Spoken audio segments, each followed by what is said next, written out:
Hey guys, welcome back. So today, I'm working on this Generac 4000XL.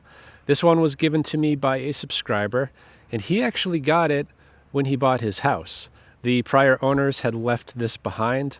It was in non-running condition, and of course had bad fuel in the tank and the carburetor. So the new owner replaced the carburetor and cleaned out the fuel system and got this up and running again.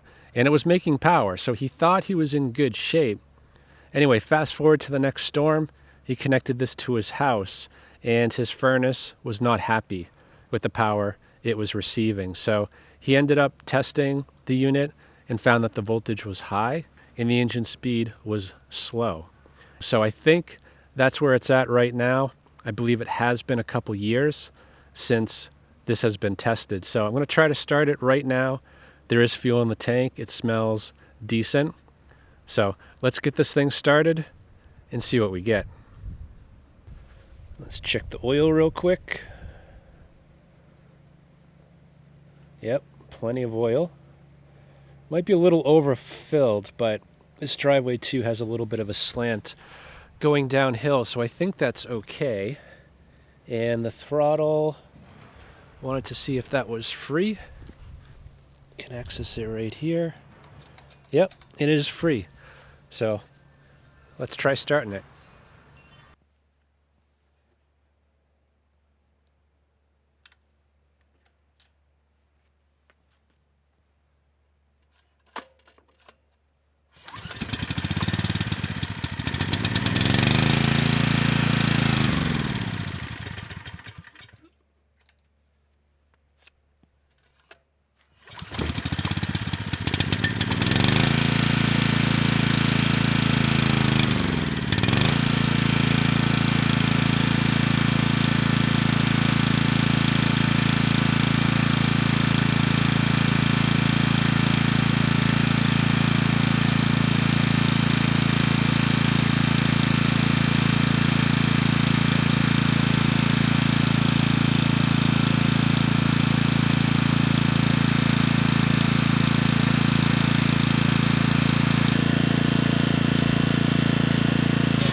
Yeah, that's definitely slow. It's 56 Hertz without a load. 3,000 watts, it slowed down to 53 Hertz. And the voltage was high. Without a load, it was 137 volts. So I'm going to restart it, and I want to adjust the governor. There's an adjustment right there. It's kind of hard to see. So if I tighten that spring, it'll bring the engine speed up. So let's get it restarted. We'll bring the engine speed up to 61.5 Hertz and see how it does.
There's definitely a few issues going on here. I guess first off, governor response is almost non-existent. Without a load, we're at 61.5 Hertz and 150 volts. Loaded it to 3,000 watts, the engine speed fell to about 57 Hertz, and the voltage came down to a more acceptable level at 122 volts. So I would say we do have governor issues, we have power regulation issues, and definitely some carb issues. I had to run it on half choke, and it is actively dripping on the ground. So we'll have to sort that out and the power issues out. But until we get the engine speed under control, I don't think we need to deal with those yet. So I'm leaning towards a misadjusted governor. It needs to be reset. Right now, I barely have any spring tension on here. And I think that's the issue. Things just aren't lined up properly. So the easiest way to reset this, I think, is just to get the tank out of the way. We'll loosen up that bolt, reset it, and then give it another try.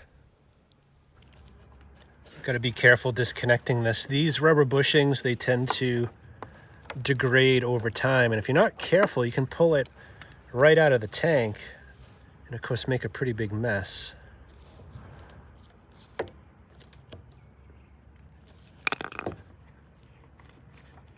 And this one does not feel like it's in there very good either. So I might replace it at some point.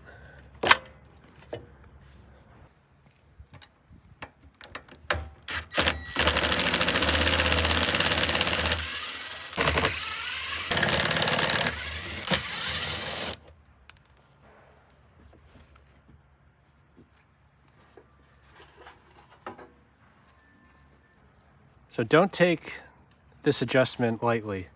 If you do it wrong, the engine will race out of control. And right now it's pretty close to perfect, but it is slightly off. And it's such a small amount off, you probably won't even see the difference after the adjustment is made. Anyway, you want to get your bearings here. This spring pulls in wide open throttle. So this way to the left is wide open throttle. So when I loosen this up, I want to rotate the shaft in the same direction until it stops. Make sure this is stopped, meaning it's not somewhere in between. Tighten it down, and that should do it. This wire is a little bit in the way, so I'm just going to unplug it for a second.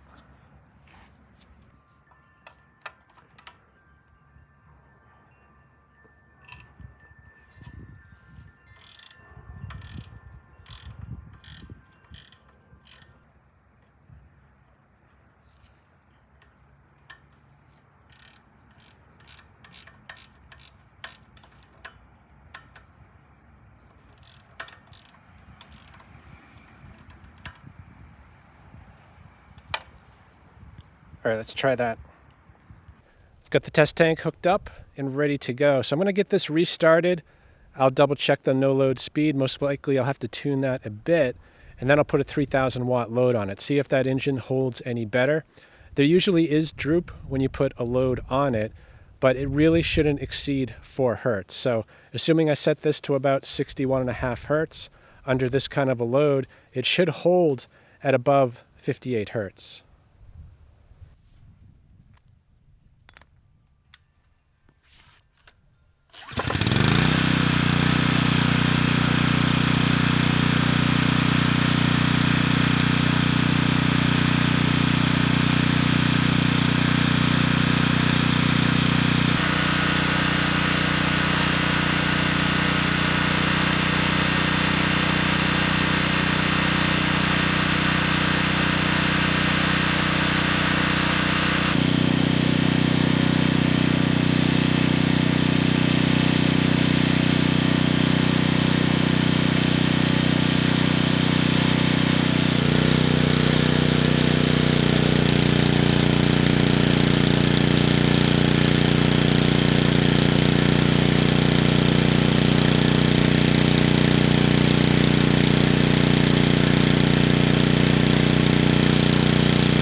that was much better. Without a load, we were at 61.8 Hertz, loaded it to 3000 watts, and it held just fine right at 60 Hertz. So I think the governor issues are sorted out.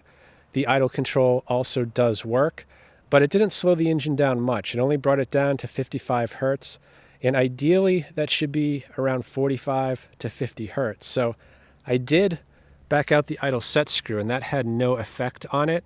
And the best I can tell is that this throttle is not closing all the way. So I thought initially maybe I misadjusted something there, but it looks like the actual idle solenoid is the issue, because when I close the throttle, there's a metal plate right there that makes contact and physically stops the throttle from closing anymore. So I think this is adjustable. If I raise this up a bit, that should allow the engine to run a little slower. So I'm going to make this adjustment. We'll restart it and see if the low idle is any better.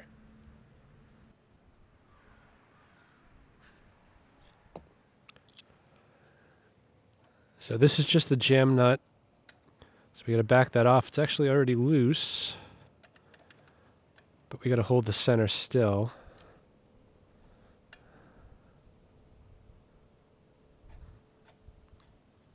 All right, let's try that. I don't want to... Actually, I went the wrong way.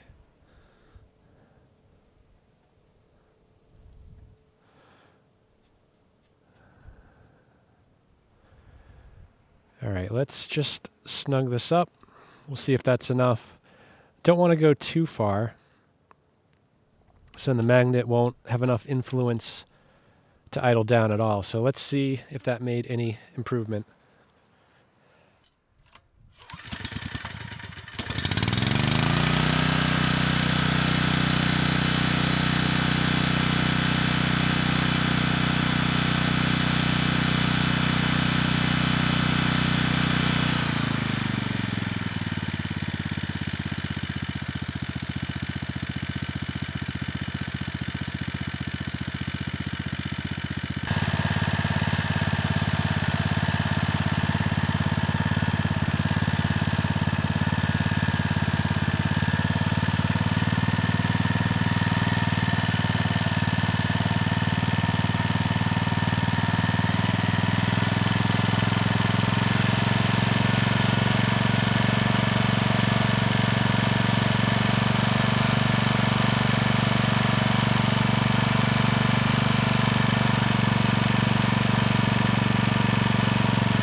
Yeah, the engine's set. I think I'm going to move on to the voltage. I'm going to get the end cover off. I want to take a look at the 3-wire connector on the voltage regulator, see if that's connected, and also see if the excitation is plugged in properly to the power control board.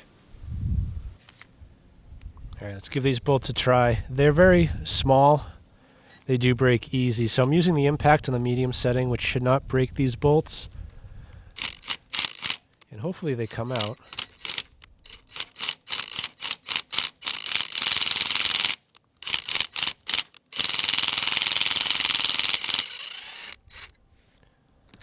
All right, there's one.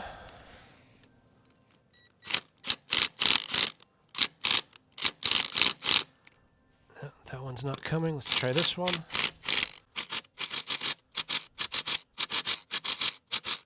Nope.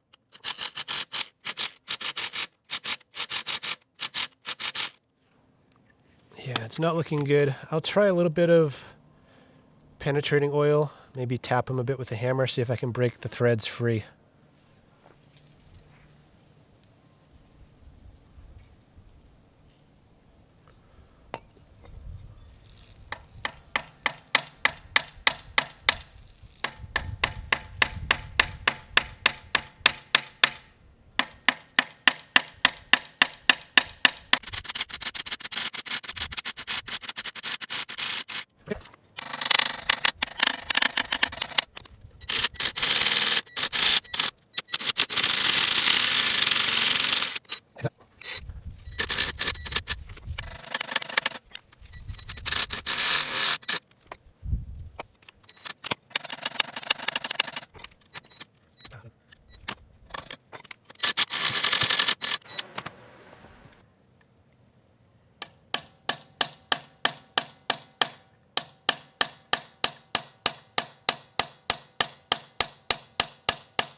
Took a bit of doing, but we are finally in, and only one casualty right there.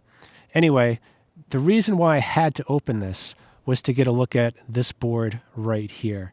This commonly goes bad, and this board actually works together with another one in the control panel to regulate the voltage. The two boards, they are connected by this 3-wire connector, and if that connector is unplugged, then it's going to output 170 volts on the 120 outlets. And in this case, we are over voltage. We're not quite at 170 volts, so it was doubtful that I was going to see that unplugged, but I was kind of hoping it would be that simple. The other thing is, or are the wires right here. They are labeled, and the number 2 wire should be on the outside. If it's on the inside, then again, it's going to have issues regulating the voltage, but in this case, it is connected properly. But I think I see the problem already. If you look at the resistor, there's no potting material over it, and it rusted out. So I would say we just need a new resistor on this board, and it should work. So I'm going to get this board uninstalled. I'm going to also get the system board uninstalled. I'm going to send them as a set to Gary to fix and test. And when I get them back, we'll plug them in and see if everything works. I just spoke with Gary about what's going on here, and he suggested I do one more test to kind of validate whether the system board is working or not. So, I'm losing the light. It's going to be a little bit hard to see, but this is a system board from another Generac. The one that's in there is almost the same. It's mounted right about there on the other side of this plastic, and there's an access port right here to adjust the potentiometer. So if you adjust it clockwise, that's the potentiometer right there, then it should bring the voltage down if it's working. So I'm going to remove this little rubber boot here, get better access to the potentiometer, start it up, just turn it clockwise and make sure I see that voltage come down.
All right, had to bring the show inside the garage. It was getting too dark outside. So the tests that were just done, there was a lot going on, and things weren't quite behaving as they should.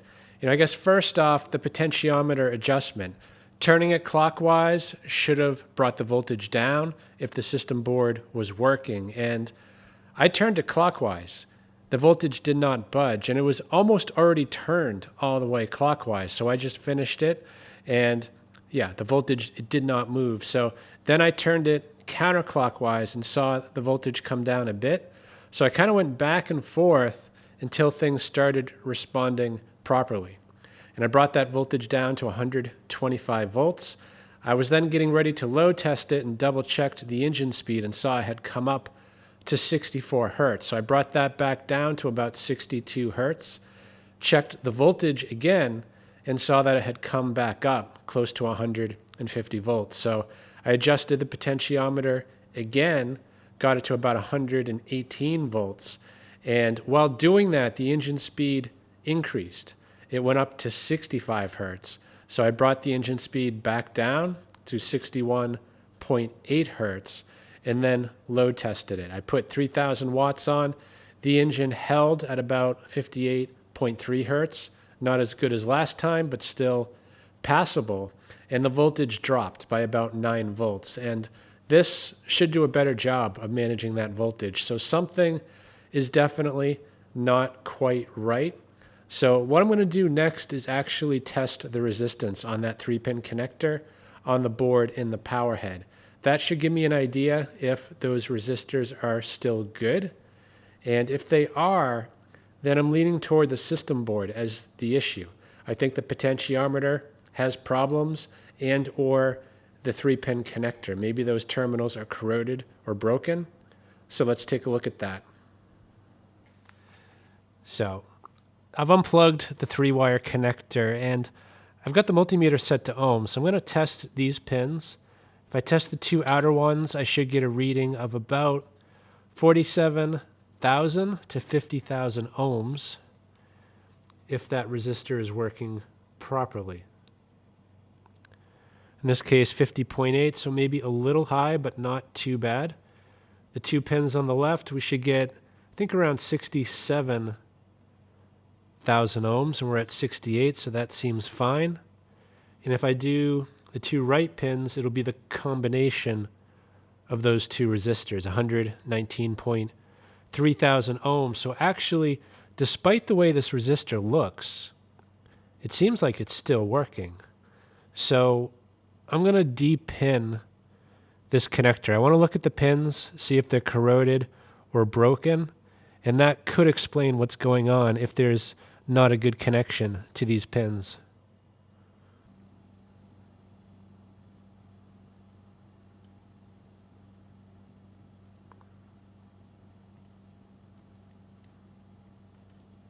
That one looks fine.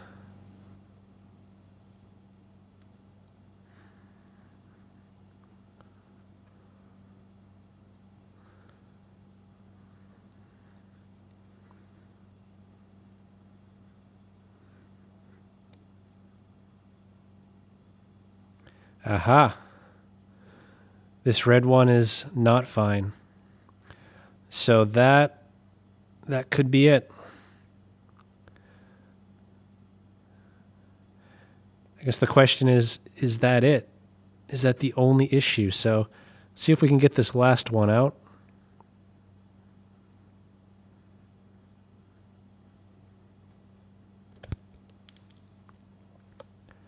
That one's okay. So it's only the red wire that's broken. So really only 2 of these would have been making a good connection down here.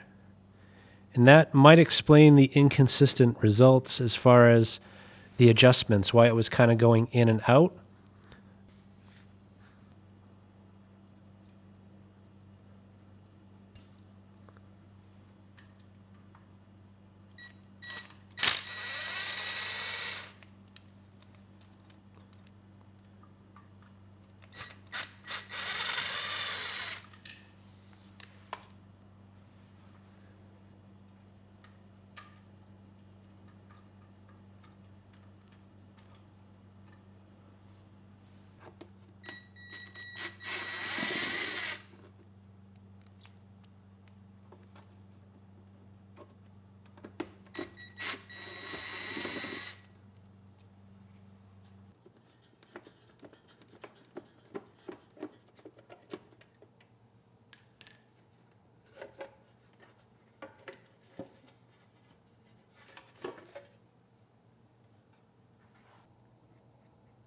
Just going to mark that as the top one. I don't think it matters, but better to be safe. This connector just unplugs. The 3 wires going down are attached to the board, so those are not removable. Now we have 3 connections here. The blue goes over to leg 1. The green's connected to ground.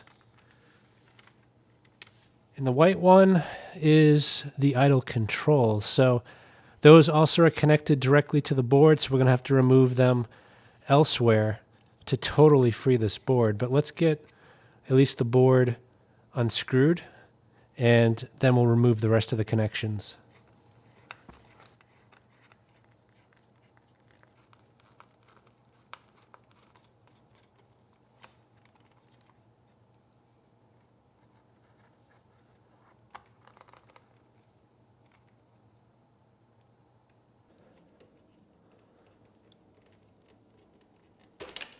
There we go. And the white wire actually has a green stripe. Comes over here. This is the idle control switch. So I should be able to unplug that.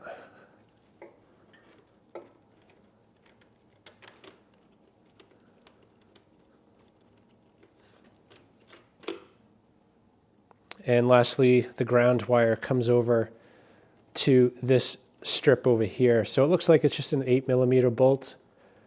We'll take that off and then we should be free.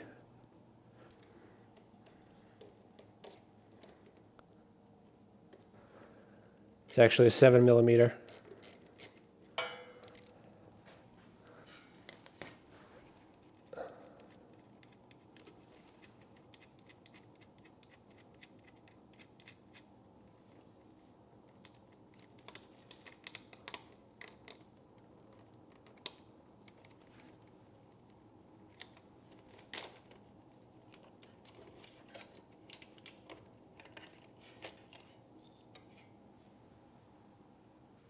So I just took a second and cleaned this side a bit with some rubbing alcohol, and it cleaned up really well.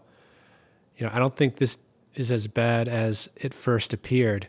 And given it tested well, I'm inclined to not have this board repaired. It's not cheap to buy a new one or even have it repaired. And I think in this case, if I just clean it up and put something over it to protect it, it should last quite a bit longer. As far as the system board goes, I think it is still working despite what's going on down here. Actually, the orange connector has since fallen apart as well. So we have 2 broken connectors. The only one that's still good is the black one. So these connectors, they're fairly inexpensive. They're available on Amazon. So I'm going to order some connectors. We'll just try putting all new connectors on these wires, and we'll plug everything back in and give it another go. I just took a look online at this circuit diagram, and I realized I made kind of a mistake earlier when I checked the resistance through these pins. It did check the resistance of 2 resistors, but there are 3 on this board, and of course the 2 that it checked were not the one in question. So I'm going to try to probe directly on this resistor, and it should test at 18,000 ohms, plus or minus 5%.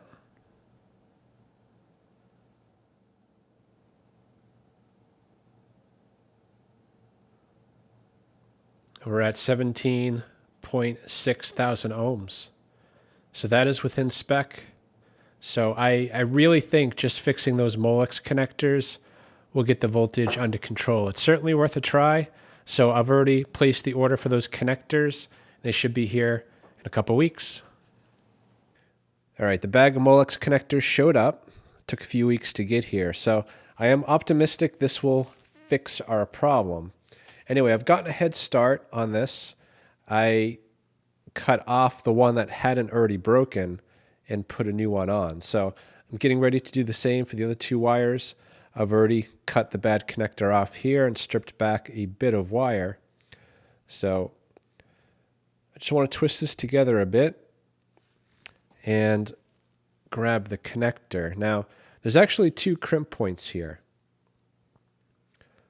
The inner one is to crimp down the wire, and the outer one is to hold the insulation for strain relief. So we'll start with the inner one to get that wire held in place.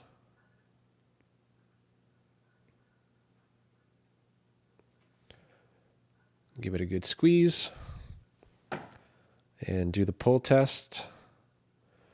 It's good.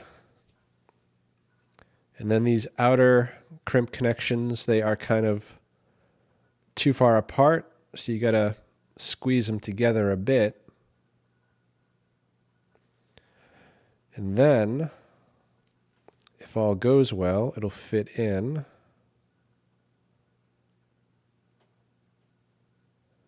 And just make sure it's lined up. And this is where I've had trouble with this tool. Sometimes it doesn't do the insulation crimp as well, so I got to kind of take my time and not overdo it. And you can see right there, it didn't really do it yet. So let's give it another try.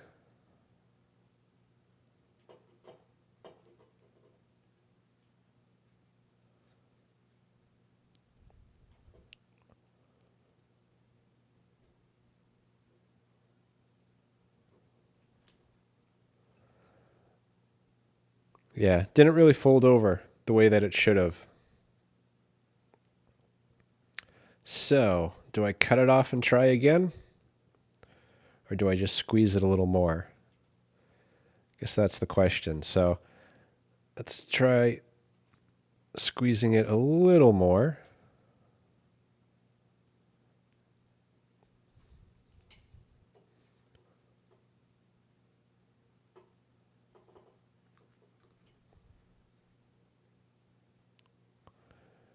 Yeah, not great, but I think it's going to do its job. So let's do the same to the red wire. So we'll cut that off.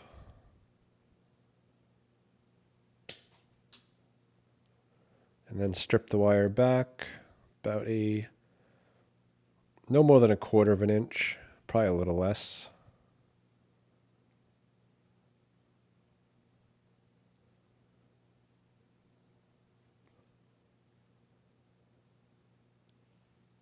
That should be enough. Grab another connector. I guess this is the tricky part. These connectors are pretty small, and I would say not the best choice for an outdoor application like a generator. Clearly, they are susceptible to corrosion and failure over time, but they are nice connectors for indoor use for sure.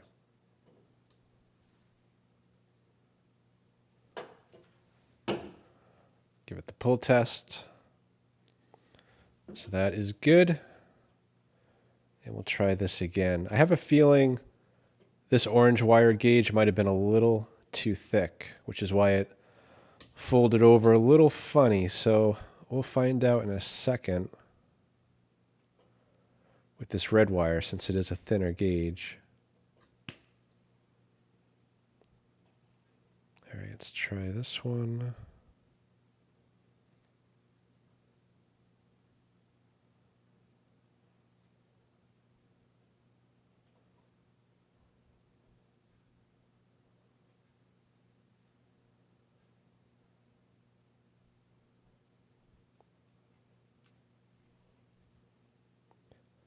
Yeah, that one worked a lot better.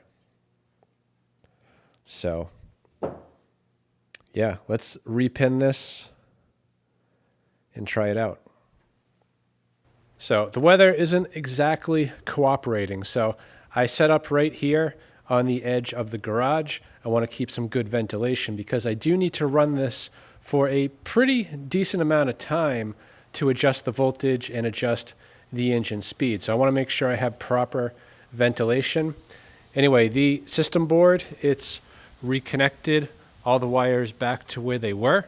And I've also got the power control board reinstalled as well, just taking care to put the number 2 wire on the outer terminal, and also the white wire, which is the positive, on the outer brush. So I'm going to get this started. I'm going to set the voltage and the engine speed. I'm kind of going to go back and forth because the engine speed issue I saw before, I think, was because the rotor was under full load, meaning it was getting full power. So when I was setting the engine speed, it was actually under load, and sometimes the voltage would come down and then the engine speed would increase now that that load was off. So assuming the regulation is good now, we should be able to get these things dialed in pretty well. And my earlier assessment that the governor was not responsive when I first started this also was incorrect. I think a better way to describe it is that there was a lot of governor droop. The engine speed fell by about 4.5 Hertz, which is on the high side of okay. I would say anything over 5 Hertz is a problem. I went back and looked at a few of my other videos on this model generator, and they all drooped by about 4 to 4.5 Hertz. So I actually think the governor is fine on this. At least that's my hope. So let's get it started and see if these issues are fixed.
All right, good. That was it. It was just a bad Molex connector.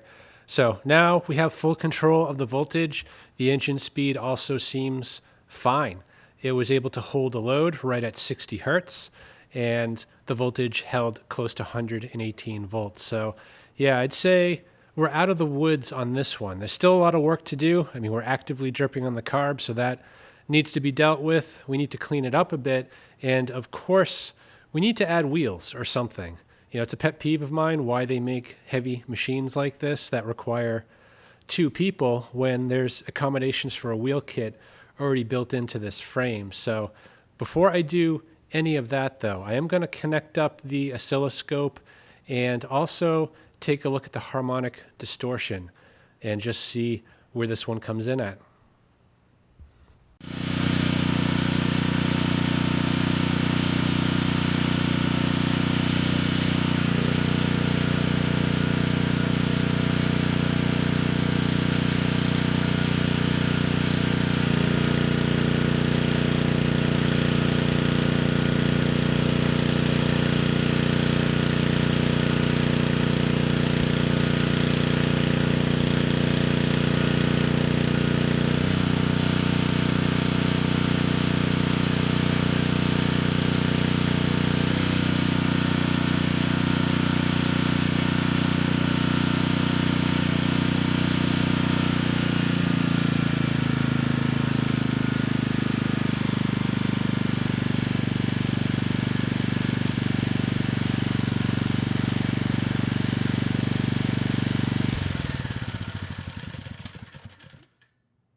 no surprises really as far as the sine wave output and the harmonic distortion. Brushed generators, they are better than brushless, but they're not great. And even without a load, it was at about 5% total harmonic distortion. Put 1500 watts on it, that jumped up to 12% distortion. And then 3000 watts, it went to 15% total harmonic distortion. And anything above 5% can damage electronics. So just keep that in mind when running a generator. Really the only way to get better than that is to use an inverter generator, which is below 5%, which is considered safe. I mean, once again, everything ran perfectly. The voltage, the engine speed. So let's finish this up.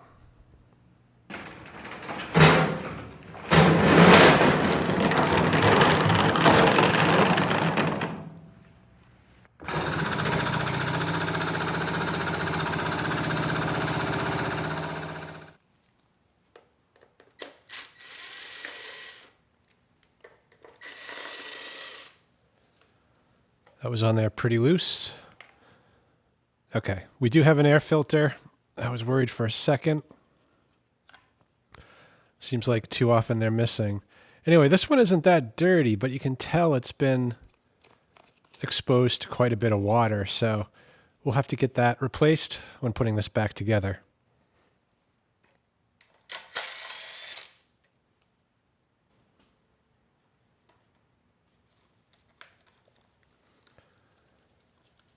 These bolts were also pretty loose. So maybe loose enough to create a vacuum leak. But carb needs to be cleaned anyway because it is leaking fuel everywhere.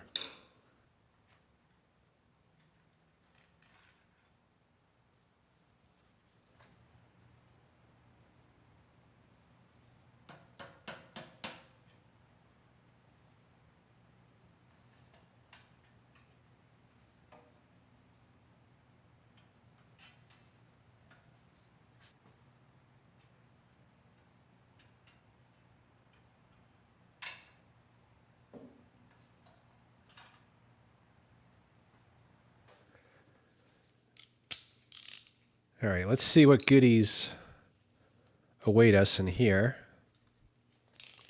Bowl nut was also loose. Potentially that could have been the source of the leak.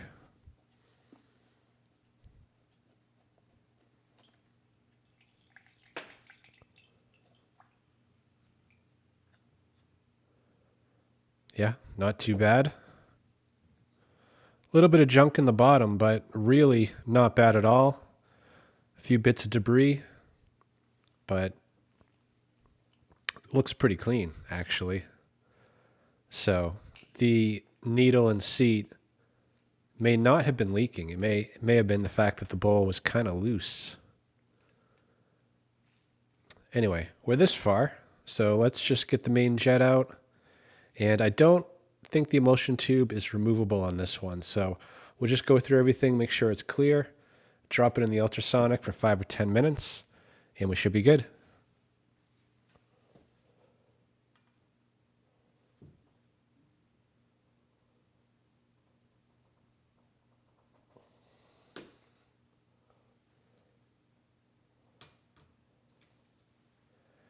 It doesn't want to come out. I'm going to try the impact just lightly. The shock tends to break those free without applying too much force.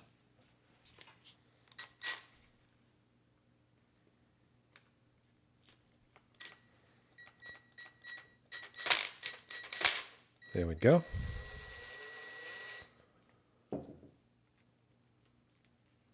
Actually, before proceeding here, I'm going to put the needle back in and test it before cleaning anything. I really think it was just a loose bowl, and that's where the fuel was coming from, but I could be wrong.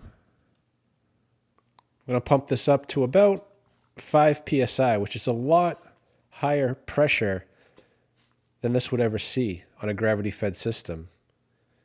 And looks like it's holding at 5 without issue. So yeah, it was just a loose bowl.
cleaned up pretty well. It almost looks brand new. So I want to get this back together, do another quick test after torquing it down properly, because before it would not run without the choke being on, and it was most of the way on, and I just think it was too loose on there. So it was a vacuum leak causing it to run lean, and now I think it's going to run well.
It's hard to believe, but it's still dripping from the bowl nut.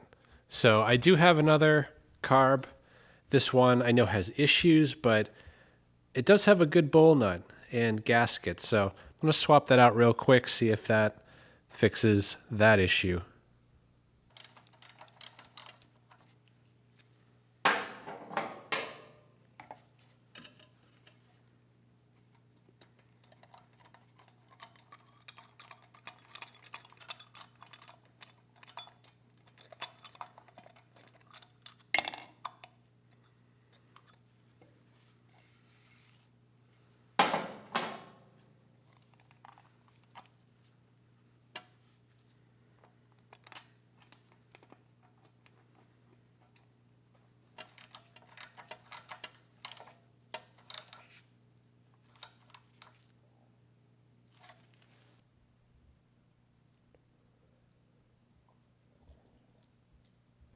I don't know, it looks a little like it's gonna drip, and it did.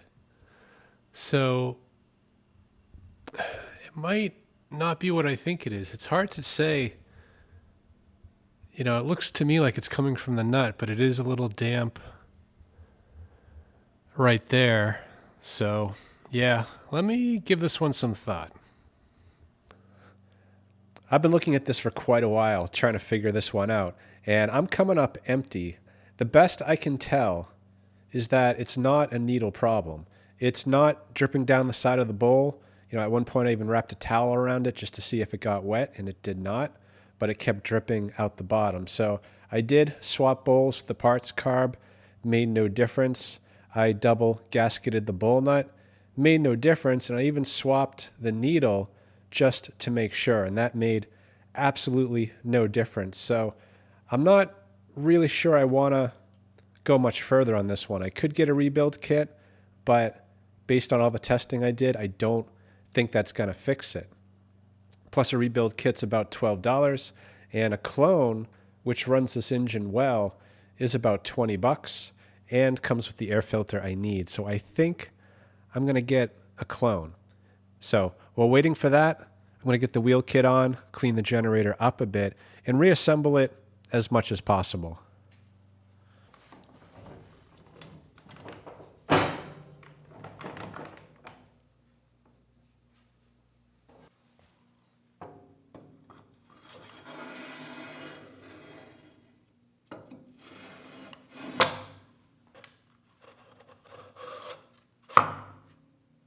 Yeah, I think that'll do. This originally would have had 8-inch wheels. These are 10.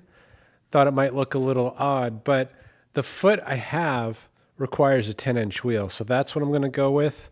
The axle is a little long, so I do need to cut it back a bit, and then we should be good there.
I put a little bit of this black electronics grade silicone on the resistor that had the rust on it. So I just put it really on the wires on each side to offer a little bit more protection against the elements. So that is good to go. Before getting the cover on though, I want to trim this up a bit and just put a zip tie to hold what's left together. And as far as the broken bolt goes, we do have a broken bolt there. The other three are fine.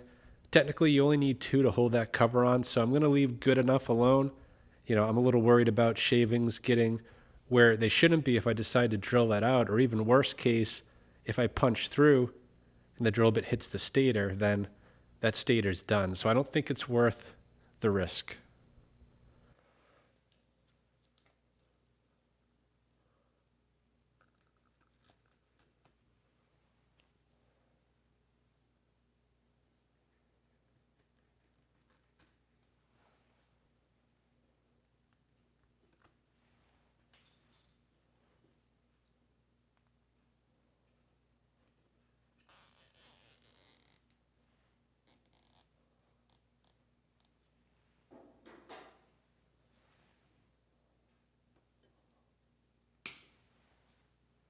going to use a little bit of anti-seize on these bolts to help the next guy out.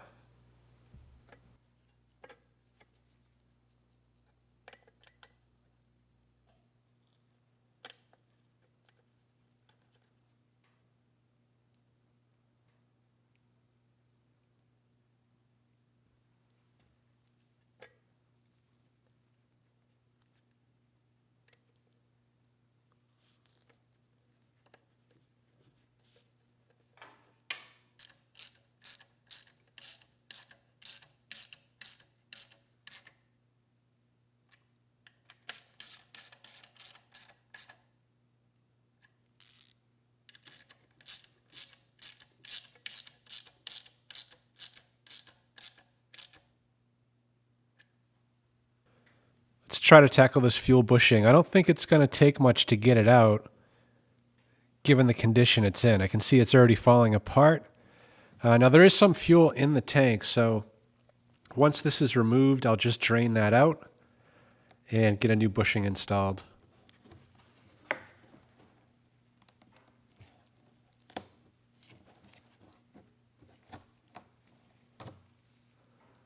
So there is still a little piece in there.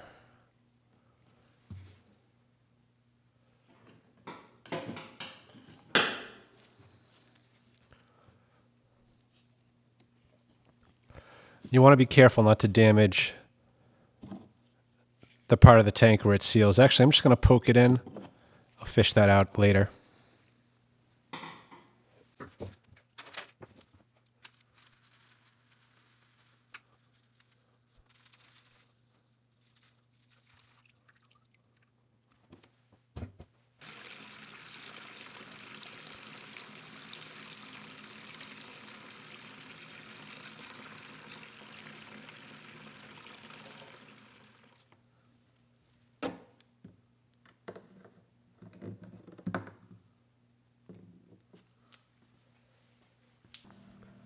Going to reuse this valve. There's nothing wrong with it. Really, it was the bushing that was the issue. So this is a new bushing. It is from HIPAA. Ordered it from Amazon, a pack of 5. Not very expensive. So these are pretty universal across generators and other pieces of equipment that use plastic tanks. So the tough part is getting it installed. You do have to put that piece in first, and then you want to use some oil or dish soap, something to help get this piece in, because it's going to be a really tight fit. And sometimes it's a struggle to get it in. I'm always afraid I'm going to push too hard and just break the tank. It hasn't happened yet. So hopefully I didn't just jinx myself.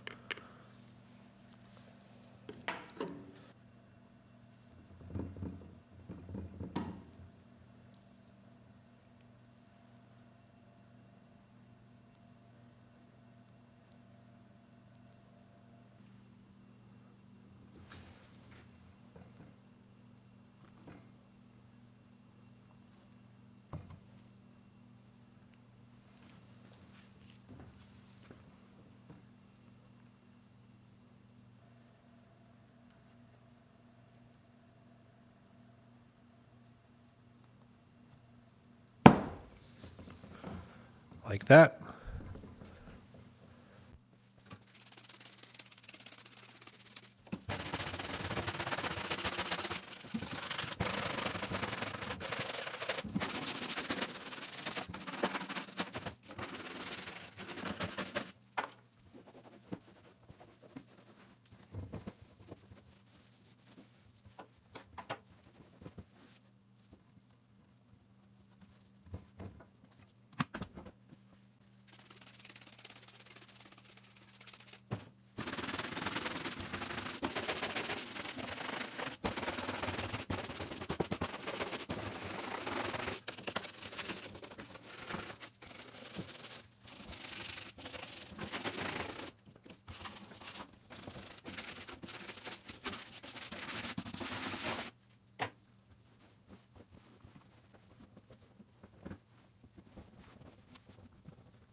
carb kit showed up today.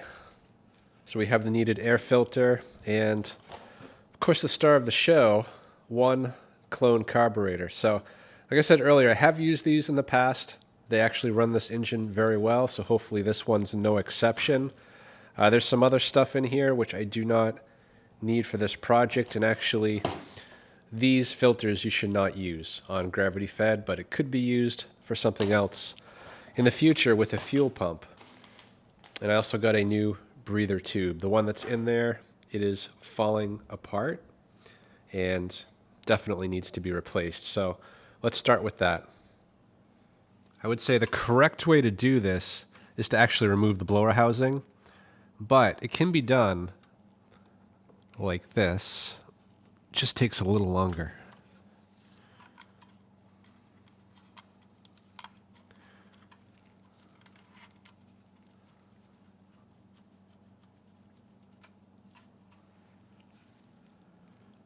And this is what I was talking about.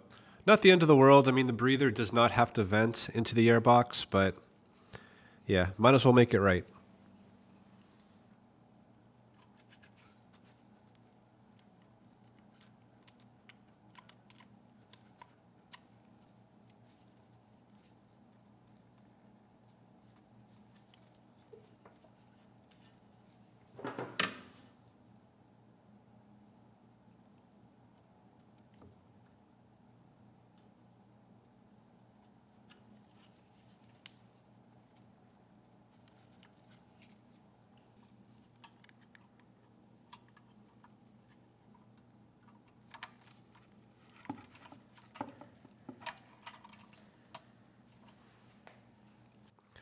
Putting a new piece of fuel line on here. The old one was pretty petrified. And I also used WD-40, just a bit on the fittings. Makes it go on a lot easier. Now, this fuel line is a little bit odd in that it runs behind the airbox, and it must kind of run in this channel. If you let it go too far forward, it'll get pinched by the airbox, and you might potentially damage the fuel line, causing a leak.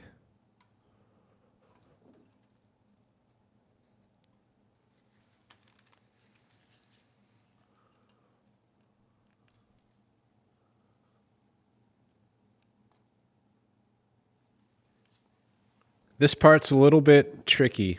You got to put the bolts in at least part way, insert the gasket, and kind of push this whole thing onto the carburetor, bolt it onto the manifold, and at the same time, get the breather in and get the fuel line in the right spot. So it's not difficult, but just don't force it. And actually, before I even do that, this red piece of plastic needs to come off.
Want to start it real quick. Just make sure this carburetor runs the engine well. And I'm also going to test the idle control. I might have to set the idle by moving the magnet. Technically, I can adjust the idle set screw a little bit, but if I adjust it too much, too far away from that magnet, then the auto idle isn't going to hold. And I'll double check the voltage as well while I'm at it.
Perfect. It started right up, no surging, no leaking, and the idle speed wasn't bad either. Usually these are set between 45 and 50 Hertz, and we were right at 51, so pretty close to where it needs to be. Anyway, I got a new oil filter, so I'm going to change the oil while it's hot.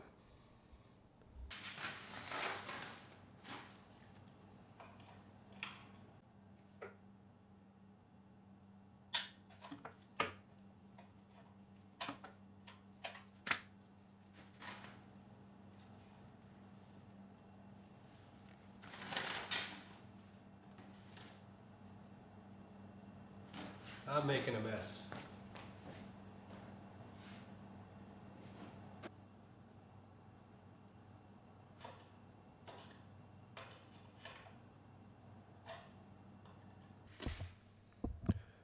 The subscriber I got this from, he mentioned he did change the oil and the filter recently. He wasn't sure, but based on the color of the oil that came out, I would say this oil is pretty new, and most likely that filter is too. So I'm going to leave the filter alone. I'm just going to top it off with some new oil.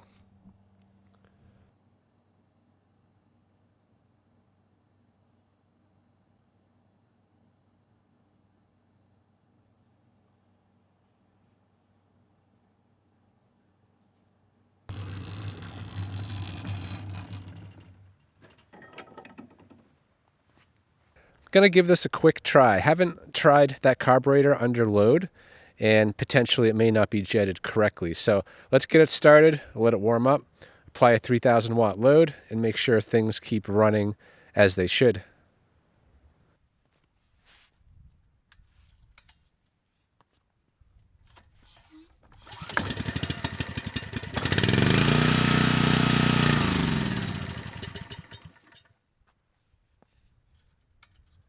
Let's try it again.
Not too bad. The clone carb is running the engine pretty well, but definitely not as good as the OEM carburetor.